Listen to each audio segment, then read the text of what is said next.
Okay, a couple of days ago I filmed the first section of the painting. This is the second section of the painting. I had some problems with my editing program.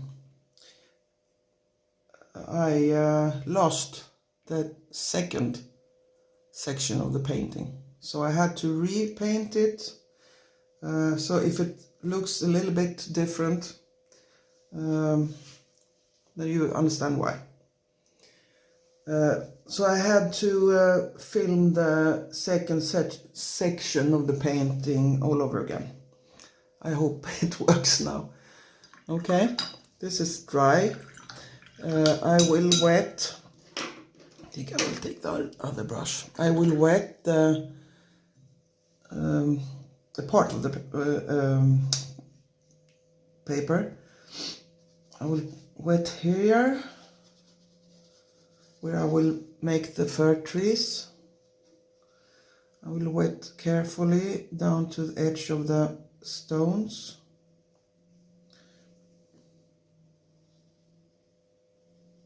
So that the pigments won't float over the stones. It's just going to float down to the stones.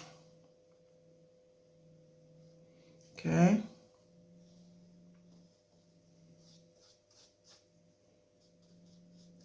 I don't brush the surface hard, I just do it very lightly. Just touching the paper with the wetness.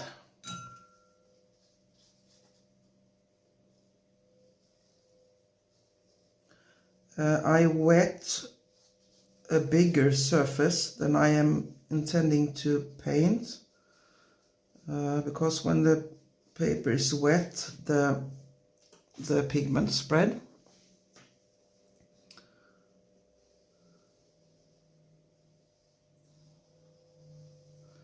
If there is a place on the paper that the pigment is flowing out to later on, and that area hasn't been wet before, I can just put some water and wet the paper when I see it's the pigment moving at a bigger area than intended. Okay, I think I will use this brush now. It's Escoda Perla number 10. It is a synthetic brush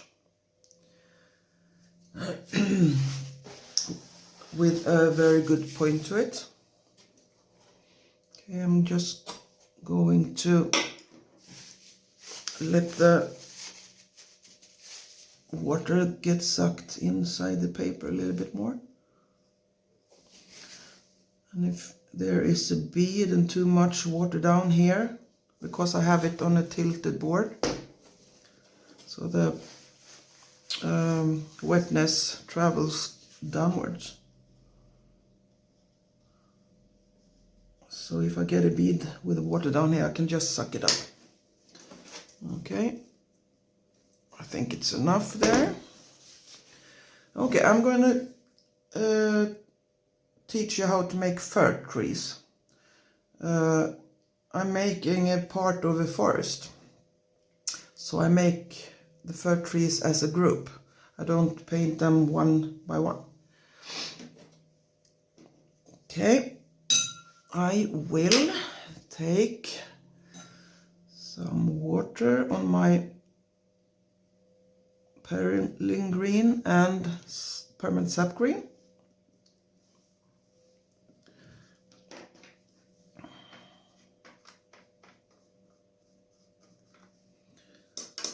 Paint some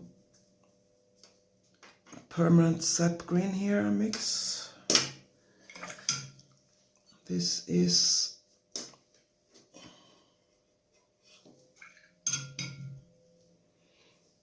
I think I will put the paper underneath.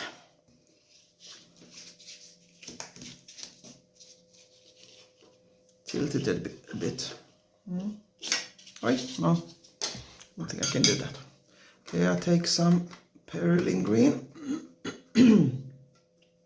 Take it at that side. Okay. Some more permanent. Okay. Remember, as a group, I just make a form here, a shape.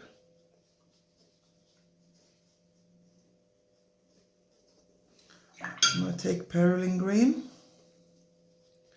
Just drop it in. So this forest is behind the stone wall. The stones. Just drop in some pigments. I want to vary the color. Here you see I get a bit more sharp edge. I take some water on the brush, clean brush, and just blot it. Then I can just wet the edge here, because I don't want the sharp edge. Okay.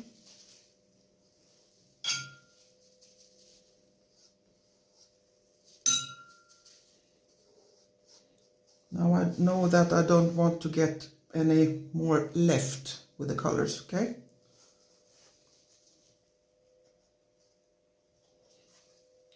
More Perylene green. I'm pulling some pigment up. I think I'm gonna have it flat, okay? Just pull some pigments upwards. See, the point is very good at this, on this brush. Okay, just up with a point. Pick up the pigments from the loose pigments here. You can use a small brush also if you want.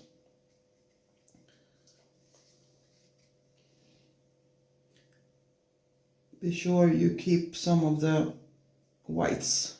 Don't cover the whites up.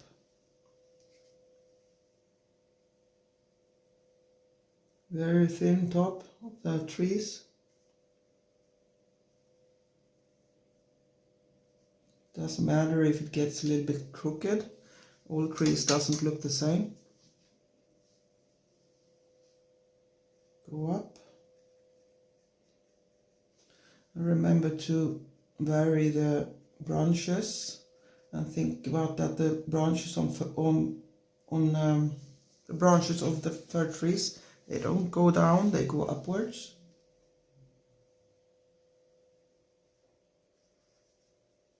A little bit here and there, two different directions. Okay.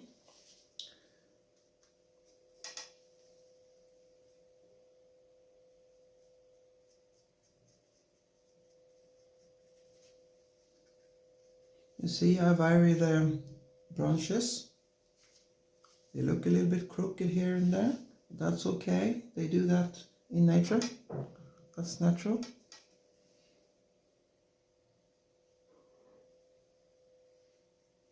Some darks and some little lighter.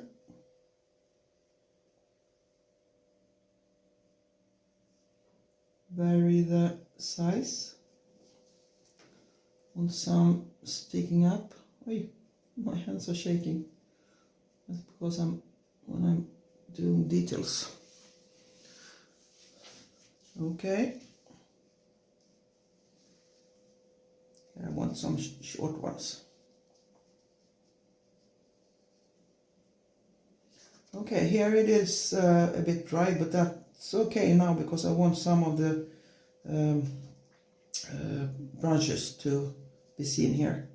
I don't want everything to float out here. Here I want it to float, but not up here on this side.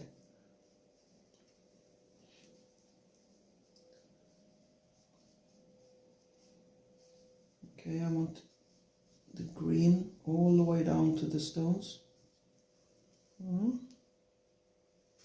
This is called negative painting, when you paint around an object.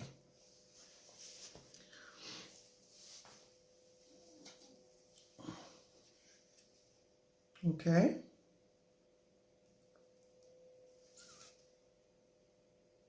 I think I will make one tree here too.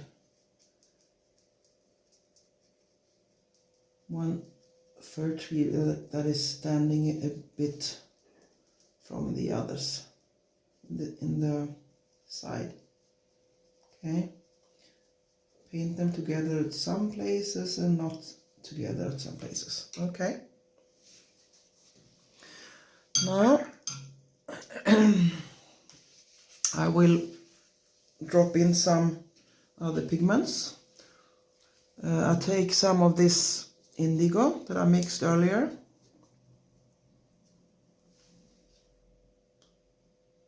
So that I get some darks, some shadow color in between the branches, in between the trees.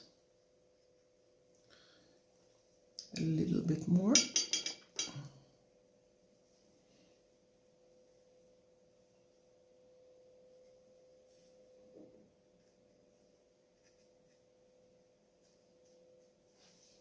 Okay, some in this as well. When painting you have to look for variety. I told that earlier as well, otherwise it looks boring and flat.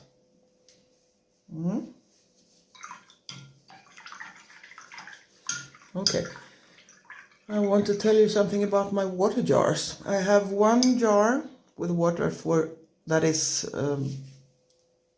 for cleaning the brush, and I have one jar with clean water, so that you don't get all these pigments inside the clean water. That's why it's better to have two jars with water. One for dirty water, one for cleaner water. Okay. A little bit more of this indigo. I don't know if I said Payne's Gray, it's indigo. I haven't used any Payne's Gray in this painting, only indigo for the blue. Okay. I think I will drop in some burnt sienna. There in this I have some of the red, so I take just burnt sienna from another palette here. So I will just drop in a few of these at some spots. Okay. I think I will tilt it a bit now. This board is very light, so you can change it when you want. It's very, very light. I can hold it with one hand. That's good. A little bit more burnt sienna in that.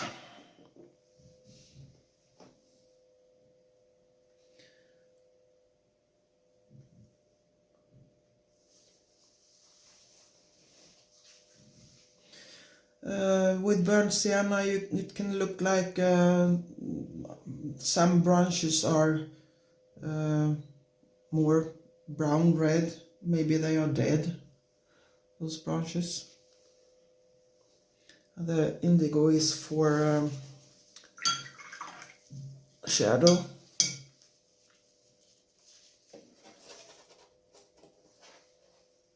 Okay.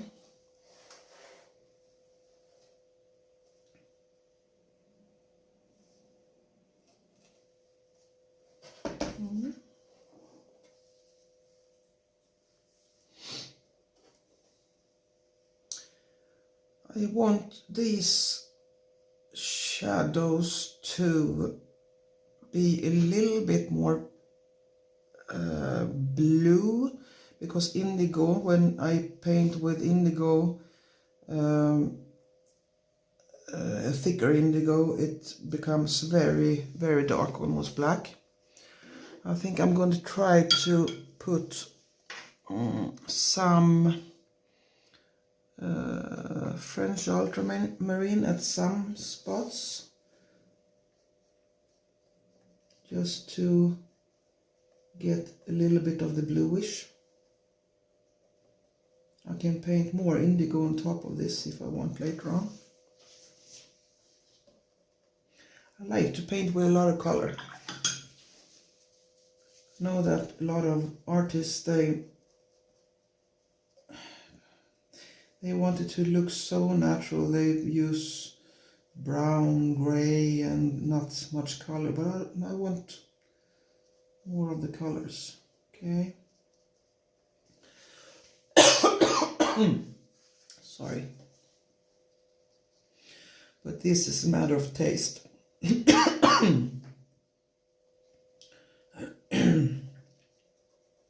Just a matter of taste. So I got dark, but it looks a bit blue. It's a French ultramarine is a warm blue. French ultramarine compared to ordinary ultramarine. French ultramarine is a little bit more dull. It's not that bright as ordinary ultramarine.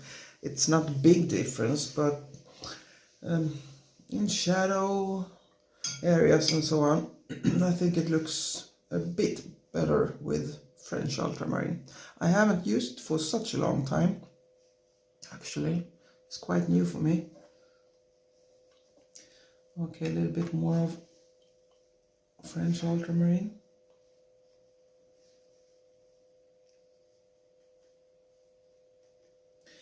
I don't know if you heard this about painting black in watercolor.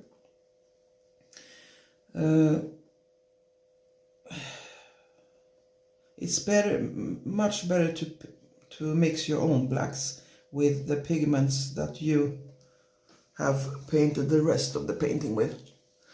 If you use black from the tube, it kind of kills the painting.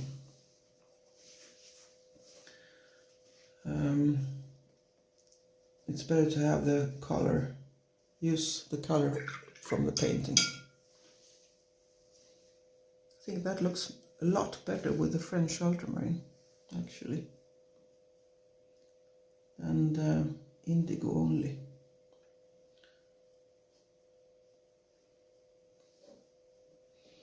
Okay, now I have the light from behind, I think. So, and this is, you got the fir trees here, so these stones are more in shadow.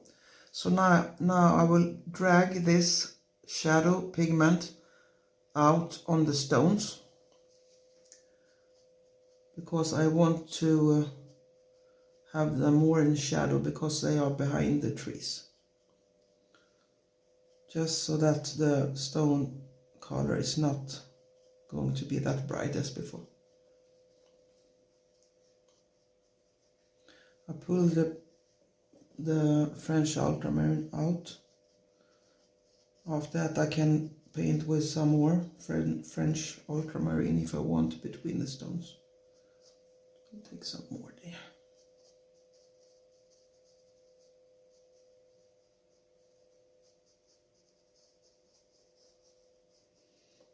I want to have this brighter because the sun, this tree here that I made with the salt, the sun is coming more between the branches, so it's lighter here.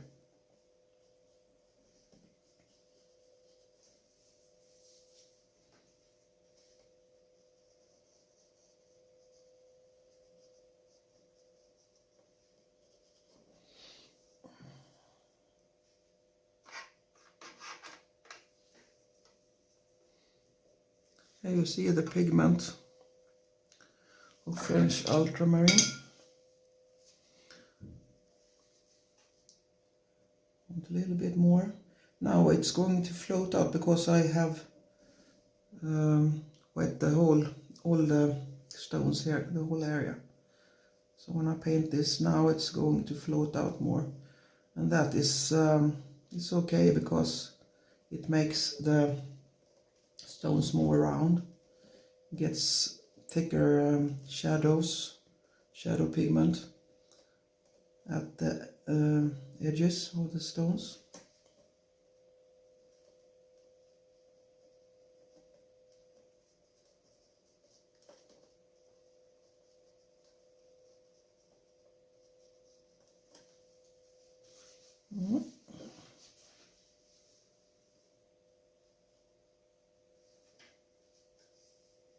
It looks good up here as well. Now you can take some more of the indigo and drop in. I think I will take a little bit more of the pigment, so I don't get, you see here, the paper is still wet, so here when I put down the from the mix, the old mix of the indigo, it gets lighter in the center and darker in the edges. That's small blooms, so that's why I took some more of the indigo, so the mixture is thicker, so that it won't make blooms, just darker areas. This is just to get some thicker areas and some softer areas, thinner areas.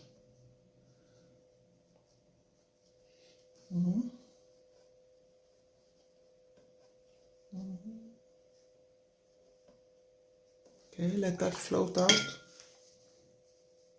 You can always wet your brush, blot it so it's just moist, and then lift some of the pigment at the edges if you want. Okay.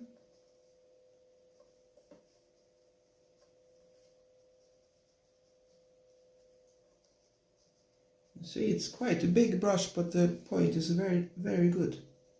Like Perla Escoda. It's a synthetic brush, not a mix. Synthetic brush. I think it's quite a popular brush actually.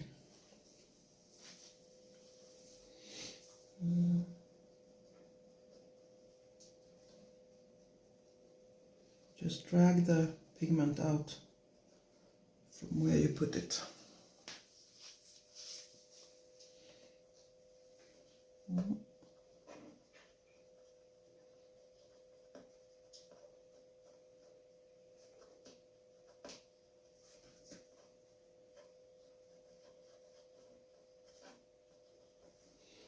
A little water again.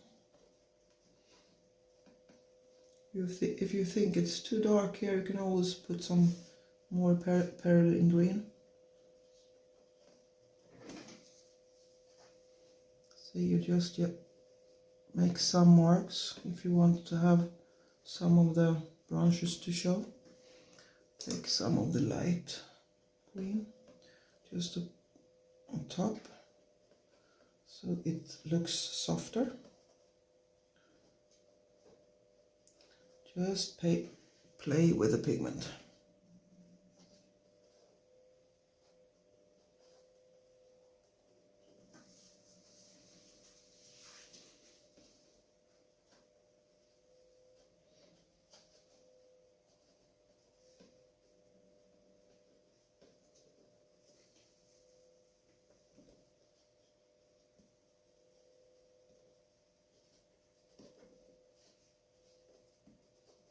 You can, if you want now, just do the first layer of pigment, not doing all this.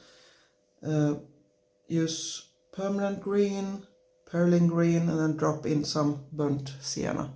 And just leave it like that. You don't need to do anything more. Or maybe just some drops of indigo too, and then leave it. This I do now, it's if you want to have some harder edges from the branches. You decide that for yourself. You experiment. If you do one thing this time, on the next painting you do another thing and see how it looks. You see here is, I haven't got any new pigment on top here, it's hard edges, but I think that is a good variety. So don't bother if it doesn't flow together everywhere.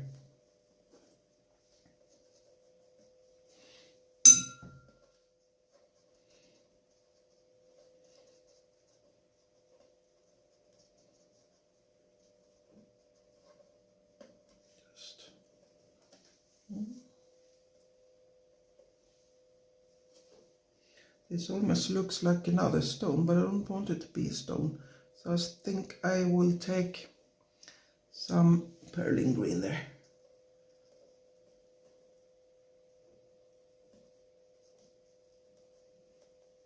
You see?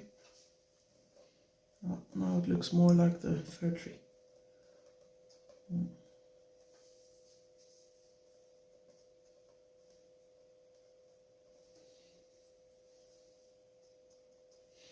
You know that red and green, together it becomes more of the brownish color, because red and green are opposite of each other on the color wheel.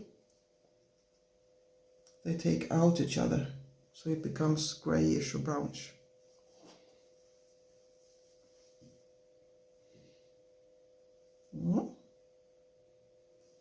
I think the same here, maybe with Perylene. A little bit, the reddish is too close to the stones, so I drop in some of the green here. Just blend, blend, blend.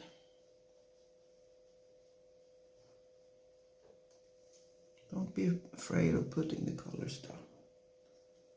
You can work with them all the time, all the way till it dries.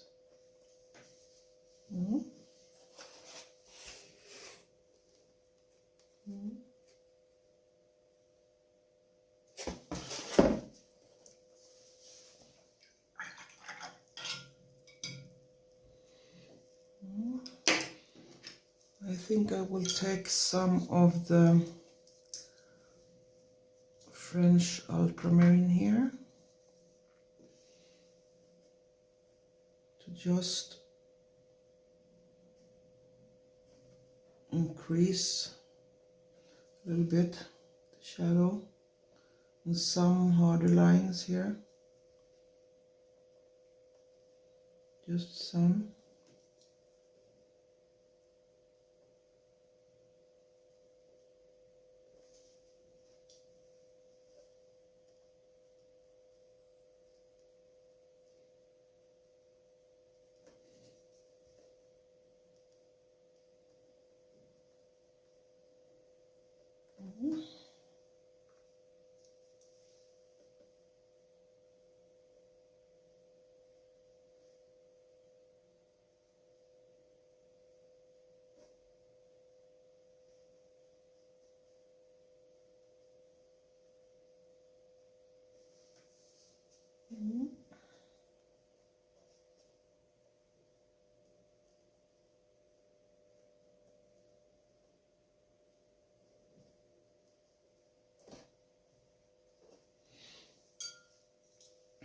That one I don't need to have so bright.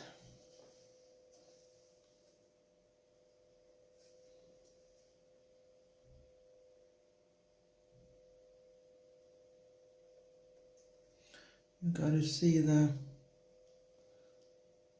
stones, a bit difference between the stones. I want that anyway.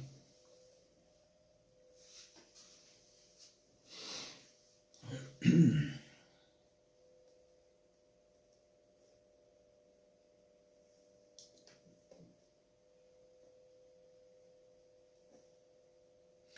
you want it to look a bit more soft, that's up to you. You don't have to follow exact everything I do. You can make it softer, or you can make a lot of the shadows. But watercolor needs some softness. If you make details on some spots, you can also make it softer at other places. Okay, I take some burnt sienna. I just need to make a little bit. Okay.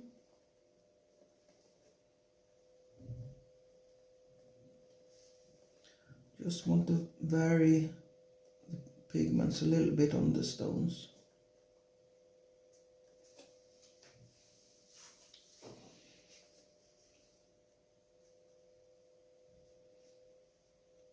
Try to make some structure to the stones also. Here, this is in the shadow, so you can't see so much details and structure on the stones. So concentrate on this, the side that has the light.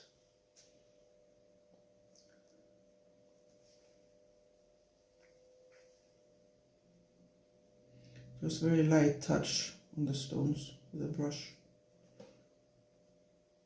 Otherwise you get the pigment, more of the pigment and no structure.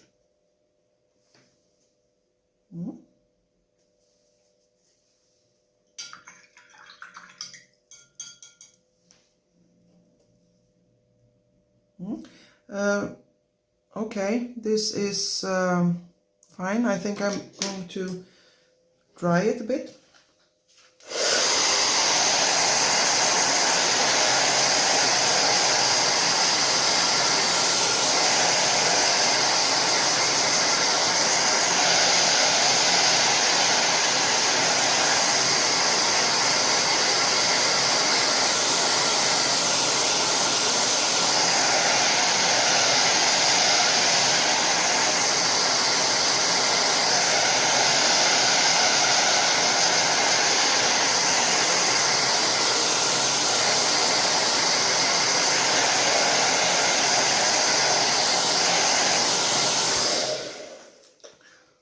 Okay, now I have it straight on the table.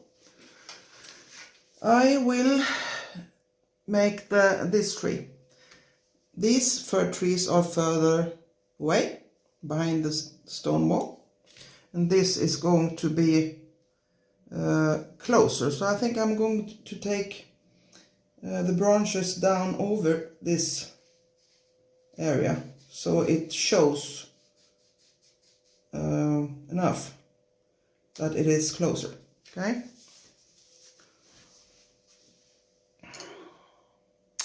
I think I will make the branches first. I take this.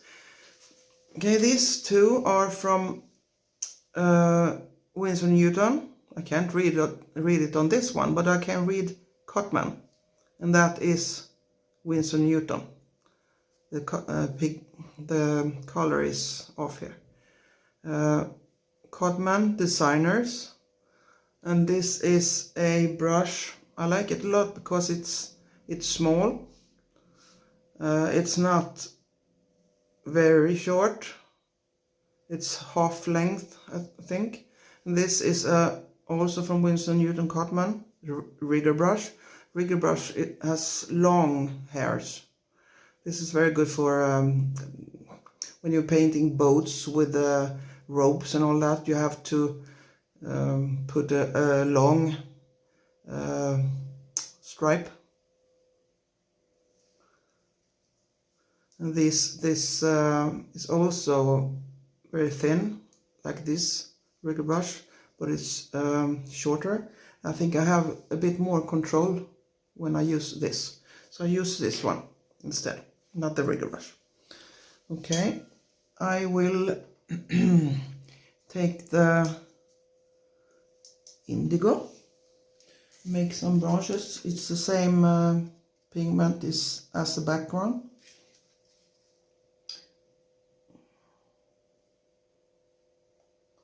Make some thin branches. And you know that the pigment dries a lot lighter. If it is too light when it's dry, you can just fill in at some spots. But try to paint quite dark, so you can see the branches even after it's dried.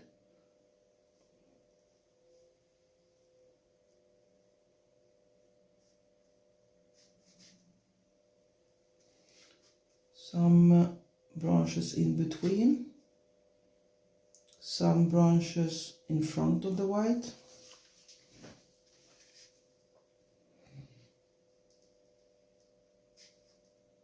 Some broken lines because the white from the leaves, from the salt, is hiding some of the branches, so you need to have broken lines also, like this. This is broken.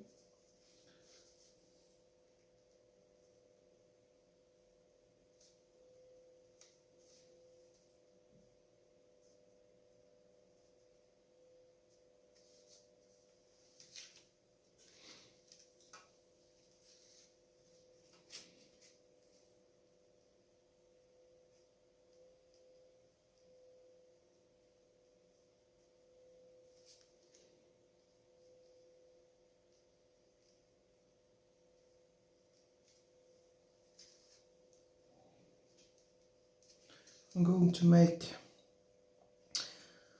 it go further down. You see here a big shape of foliage. So we need several branches to go out here. Not just one. Sometimes it dry up in the palette, you have to pick up some near water.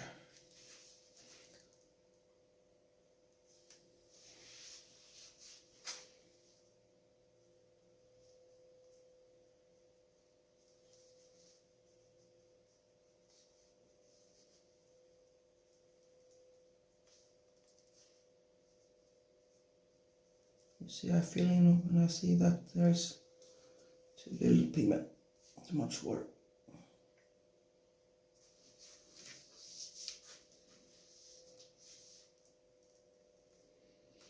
Some branches going downwards also.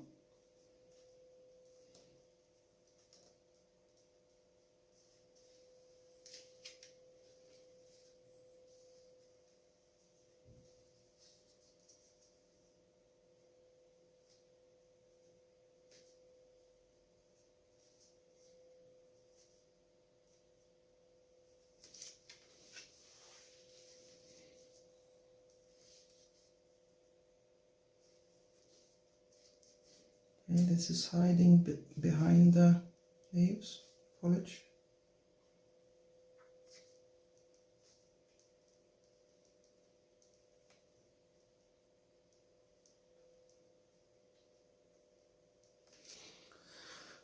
Okay, I'm going to bring this tree trunk downwards.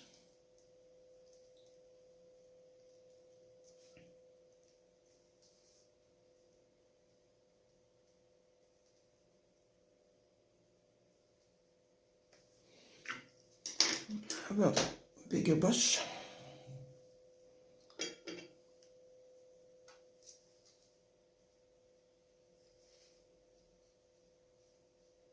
You see, I have put the tree trunk in front of the stones.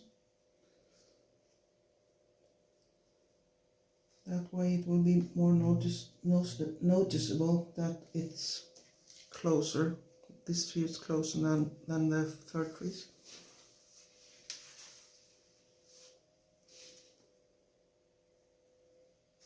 Just a little darker tree trunk. Some of the branches, they are thicker, closer to the tree trunk. So I make them a little darker there, close to the tree trunk.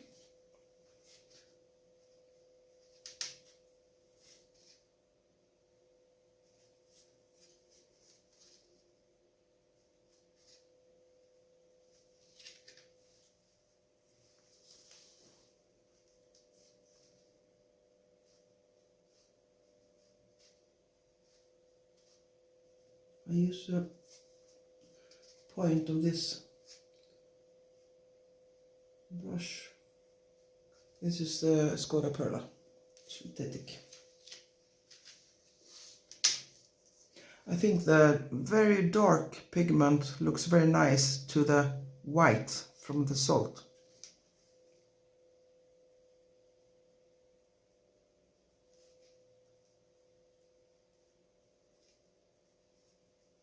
And of course the salt, I took it away earlier. It was all dry, and then I took just my hand, pushing away all the salt.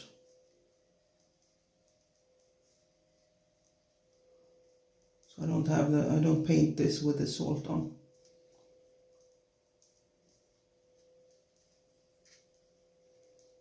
I don't know if I told you that in the first section of the video. I can check, and if it's needed I write it down in the video earlier than this, so that you don't miss drying it before moving the salt and moving the salt before painting, because now it's a couple of days since I filmed the first section, so it's easy to forget. Oh, that tree looks really nice. I have to be kind to myself, and you have too. You are great at painting, and you are going to become even greater masters of watercolor. Take some time, but you are going to get there with a lot of practice. Okay? Don't give up.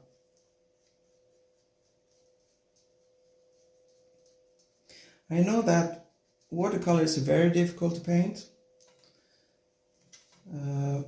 but you learn new things all the time. I learn new things all the time.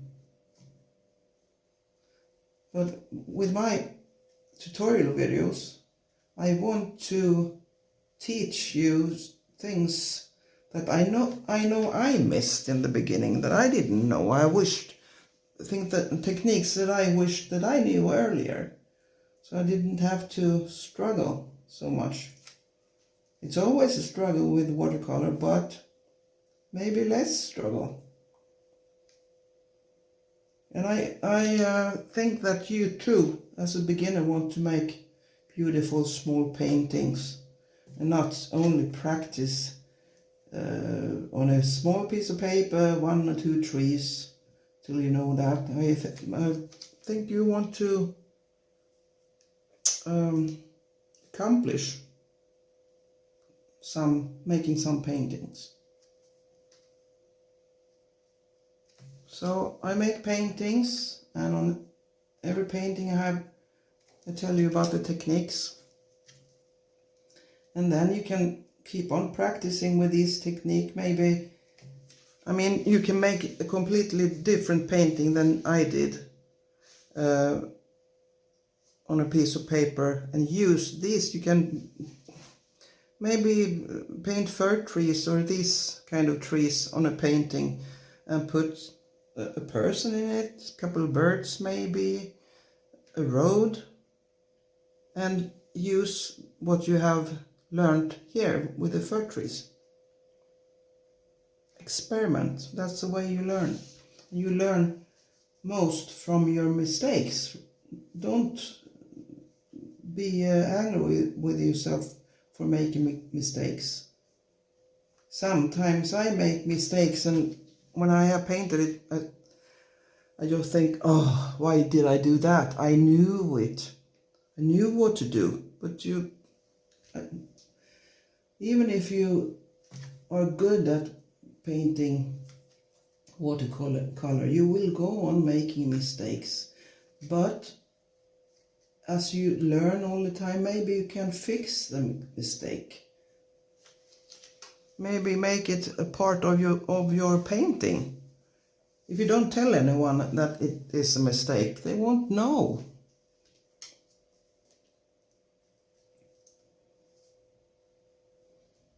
See here, after a while it dries up and I know where to put some more pigment.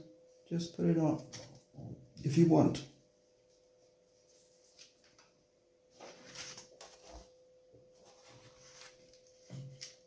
Someone told me, or I heard somewhere, that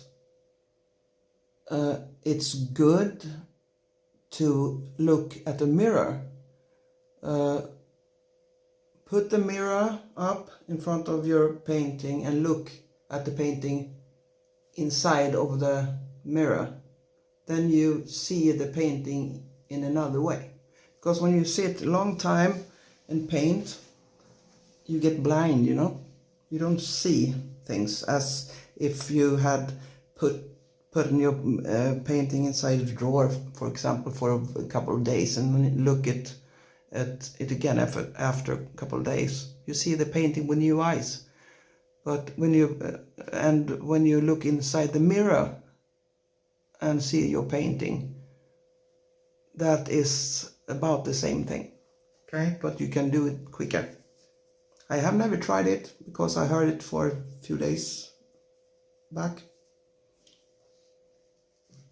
One expert of watercolor, Joe Dowden, I think his name is Joe Dowden.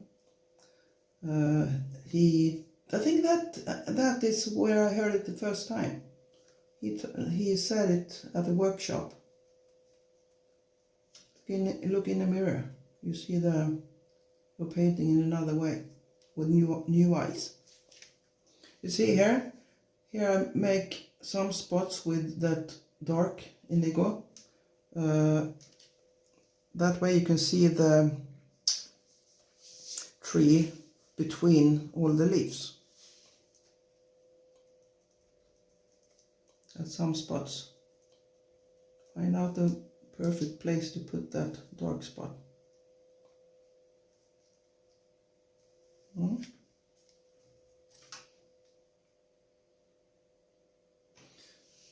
I think I want some more branches down there. Some indigo. Take it from the side. I think it's very good to have some motifs like trees, for example, to paint it outside the edge. You see, you can't see the whole tree here. It goes outside that edge. The same here. It goes outside the edge. So the trees, the FIR trees and this tree continues outside. Don't paint forest here in the middle and leave it empty on the sides. Don't paint the tree here and so you see that it's empty on the edge. Let the trees continue outside the painting. Looks much better. A lot better.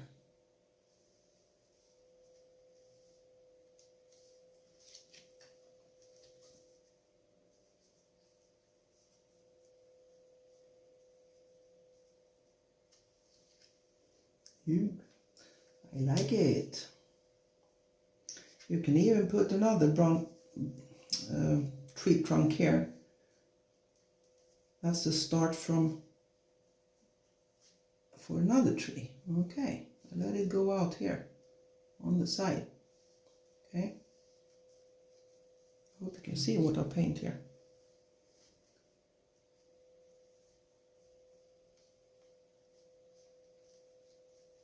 So I have started another tree that bends, you see?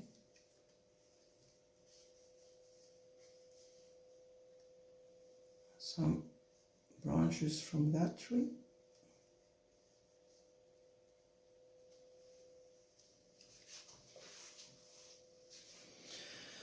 I don't normally sketch my paper before painting. Sometimes I do, sometimes I just sketch a little. If I, for example, would make a house, I would need to sketch.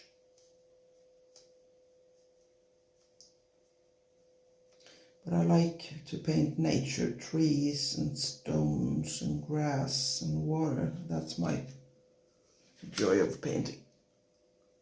The perfect motive. Okay.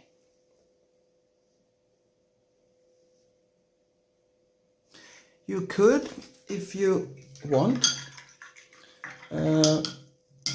drop some other pigment in while it's wet on the tree trunk or the branches, the bigger branches, or you put some water or some other pigment. If you put in some water, water float out on the sides, and it only floats on the wet surface, not the dry on the beside the tree trunk and beside the branches. It floats out on the wet areas only, and it becomes lighter, or it becomes more reddish or bluish or whatever you want. I think you should try that. Just make tree trunks and branches on a crap piece of paper, and use the same paper as the painting, and try to drop in other pigments and just water and see what happens, and let it dry by itself. I love to drop in pigments and let it dry by itself. It paints itself. It makes a bit looser style. So I don't think I need to paint anymore. I think I will leave it like that.